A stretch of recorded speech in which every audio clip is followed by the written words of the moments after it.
आज हम लोग भारत के राष्ट्रपति से संबंधित प्रश्नों के उत्तर जानेंगे। भारत के राष्ट्रपति से संबंधित बहुत से प्रश्न प्रतियोगी परीक्षाओं में पूछे जाते हैं। ये इम्पॉर्टेंट टॉपिक है, इसको ध्यान से देखेंगे। इसमें 100 से 200 प्रश्न बन सकते हैं। ये 20 प्रश्नों का वीडियो रहेगा।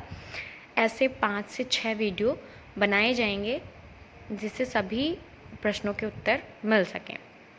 पहला प्रश्न है, भारत के राष्ट्रपति का पद विश्व के किस देश के संविधान से लिया गया है? जी हाँ, भारत के राष्ट्रपति का पद यूएसए यानी यूनाइटेड स्टेट ऑफ अमेरिका से लिया गया है। जब भारतीय संविधान बन रहा था उस समय विश्व के कई देशों के संविधानों से जो अच्छी चीज़ें थीं वो भारतीय संविधान के लिए ली गई थीं। किस अनुच्छेद में वर्णित है कि भारत में एक राष्ट्रपति होगा? जी हाँ, भारतीय संविधान में 395 अनुच्छेद 395 अनुच्छेद हैं। अनुच्छेद मतलब पैराग्राफ। अनुच्छेद 52 में यह वर्णित है कि भारत में एक राष्ट्रपति होगा। भारत के राष्ट्रपति की तुलना किससे की जाती है?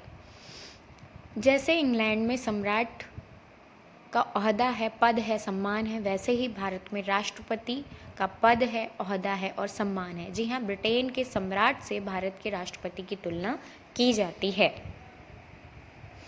भारत के कार्यपालिका का अध्यक्ष कौन होता है?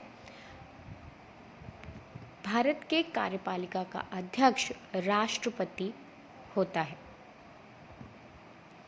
कार्यपालिका क्या है ये अपन पहले जान लें। सरकार चलाने के लिए बहुत आवश्यक।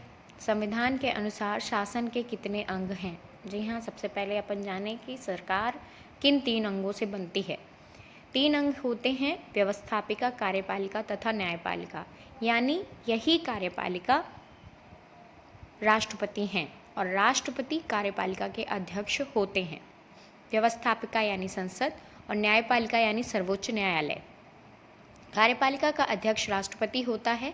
यह किस अनुच्छेद में लिखा हुआ है?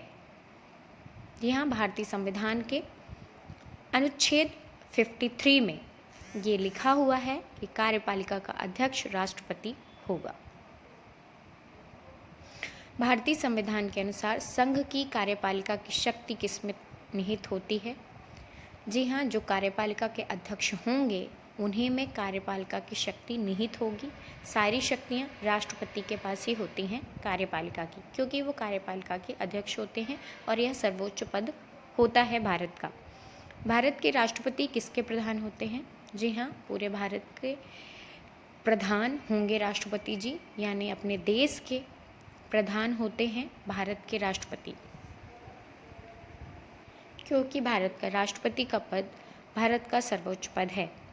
भारतीय संविधान के अनुसार देश का प्रथम नागरिक कौन होता है? तो भारतीय संविधान के अनुसार देश का प्रथम नागरिक राष्ट्रपति होता है, यानी राष्ट्रपति जी का पद सबसे उच्च है और यही देश के प्रथम नागरिक कहलाते हैं। भारतीय संविधान के अनुसार देश की तीनों सेनाओं के अध्यक्ष सुप्रीम कमांडर कौन होते हैं? ये जानकर आपको हैरानी होगी। जल, थल और वायु सेना तीनों के सुप्रीम कमांडर यानी तीनों सेनाओं के अध्यक्ष राष्ट्रपति ही होते हैं।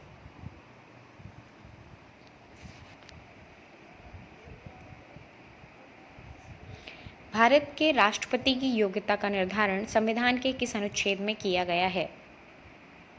भारत के राष्ट्रपति की योग्यता का निर्धारण संविधान के अनुच्छेद 58 में किया गया है कि राष्ट्रपति बनने के लिए राष्ट्रपति के उम्मीदवार में क्या क्या योग्यताएं होनी चाहिए। राष्ट्रपति को अपने पद से कैसे हटाया जा सकता है? जी हाँ, संविधान में ये भी रखा गया है कि राष्ट्रपति को भी विशेष परिस्थितियों में हटाया जा सकता है। किसके माध्यम से? जी हाँ, महाभियोग की एक प्रक्रिया होती है, उसके माध्यम से राष्ट्रपति को उनके पद से हटाया जा सकता है। किस अनुच्छेद के तहत महाभियोग के द्वारा राष्ट्रपति को उनके पद से हटाया जा सकता है? अनुच्छेद 61 के तहत महाभियोग के द्वारा राष्ट्रपति को उनके पद से हटाया जा सकता है। भारत के प्रधानमंत्री की नियुक्ति कौन करता है? पहले अपन जान लें अच्छे से कि प्रधानमंत्री की नियुक्ति कैसे की जाती है और कौन करता है। राष्ट्रपति भारत के प्रधानमंत्री की नियुक्ति करते हैं। देश के राष्ट्रपति लोकसभा के बहुमत दल के नेता को प्रधानमंत्री पद के लिए आमंत्रित करते हैं। बहुमत प्राप्त दल के नेता को प्रधानमंत्री पद के लिए भारत का राष्ट्रपति बुलाते हैं, उन्हें शपथ दिलवाते हैं।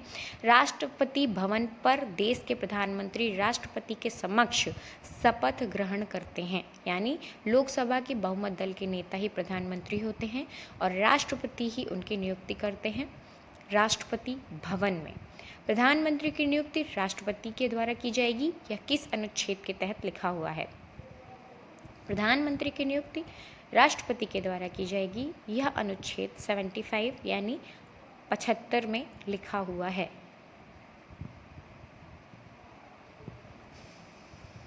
भारत के महान्यायवादी की नियुक्ति कौन करता है? सबसे पहले अपन जाने महान्यायवादी क्या है, किसे कहा जाता है और इनकी नियुक्ति किसके माध्यम से होती है। भारत का महान्यायवादी अटॉर्नी जनरल भारत सरकार का मुख्य कानूनी सलाहकार होता है तथा भारतीय उच्चतम न्यायालय में सरकार का प्रमुख वकील होता है। इनकी नियुक्ति राष्ट्रपति द्वारा की जाती है। महान्यायवादी कौन हुए? कानूनी सलाहकार भारत सरकार के और भारतीय उच्चतम न्यायालय में सरकार के प्रमुख वकील। जी हाँ, इनकी भी नियुक्ति कौन करते हैं? राष्ट्रपति। भारत के महान्यायवादी की नियुक्ति राष्ट्रपति करेगा। यह किस अनुच्छेद के तहत लिखा गया है? अनुच्छेद 76 में यह वर्णित है कि महान्यायवादी की भी नियुक्ति राष्ट्रपति के द्वारा की जाएगी। राष्ट्रपति नियंत्रक एवं महालेखा परीक्षक की नियुक्ति राष्ट्रपति द्वारा की जाएगी। यह किस अनुच्छेद में वर्णित है? राष्ट्रपति नियंत्रक महालेखा परीक्षक कौन है एवं किस अनुच्छेद में यह वर्णित है? इसको थोड़ा समझ लेते हैं। भारत का नियंत्रक और महालेखा परीक्षक कैग संभवतः भारत के संविधान का सबसे महत्वपूर्ण अधिकारी है। वह ऐसा व्यक्ति है जो यह देखता है कि संसद द्वारा अनुमान्य खर्चों की सीमा से अधिक धन खर्च न होने पाए या संसद द्वारा विनियोग अधिनियम में निर्धारित मदों पर ही धन खर्च किया जाए। अनुच्छेद 148 के तहत ये लिखा गया है कि धन की खर्चे की संपूर्ण जानकारी उनके पास होती है। संविधान के किस अनुच्छेद के अंतर्गत भारत के राष्ट्रपति को अध्यादेश जारी करने की शक्ति प्रदान की गई है? अध्यादेश क्या है ये भी समझ लेते हैं। अध्यादेश यानी कानून। किन परिस्थितियों में भारत के राष्ट्रपति के पास ये शक्ति आ जाती है कि वह बना लेते हैं, कानूनों को वो लागू कर देते हैं। अध्यादेश ऐसे कानून हैं जिन्हें केंद्रीय मंत्रिमंडल की सिफारिश पर भारत के राष्ट्रपति भारतीय संसद द्वारा प्रख्यापित किया जाता है, जिसका संसद के अधिनियम के समान प्रभाव होगा। उन्हें केवल तभी जारी किया जा सकता है जब संसद सत्र में नहीं हो। वे भारत सरकार को तत्काल विधायी कार्रवाई करने में सक्षम बनाते हैं। ये वर्णित है अनुच्छेद 123 पे कि भारत के राष्ट्रपति अध्यादेश जारी कर सकते हैं। भारतीय संविधान का कौन सा अनुच्छेद राष्ट्रपति को उच्चतम न्यायालय से परामर्श लेने की शक्ति प्रदान करता है? भारतीय संविधान का वह अनुच्छेद है 143 जिसमें ये शक्ति प्रदान की गई है कि किसी भी मसले पर वह उच्चतम न्यायालय से परामर्श ले सकते हैं।